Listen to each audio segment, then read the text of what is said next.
அவளின் விழிகள் கண்டதும் என் மௌனம் ஒரு அழகிய ராகமானது. என் ஓவியத்தில் அவளை கண்டதும் எனக்குள் நான் தொலைந்த காவியம் கூறினேன் என் மனத்திடம். அவள் தலையாட்டி பேசிய போல் அவளுடைய தங்க தோடுகள் என் மனம் போலவே ஊஞ்சலாடியது கண்டு மகிழ்ந்த கண்ணாளன் நான் ஆவேன்.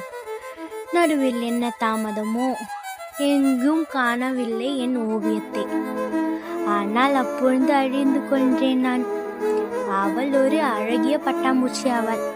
நான் ஆர்வத்தில் சிறு குழந்தையாய் மாறிவிட்டேன். அவள் சிறகழித்து பறந்து சென்றாள். ஆனால் நான் ஒரு மண் சேற்றில் விழுந்து ஒரு பலத்த காயம் கொண்டேன். ஆனால் ஒன்று மட்டும் எனக்கு நன்றாக அறியும், ஒரு புறா போல் என்னிடம் வந்து சேருவாள் என்று.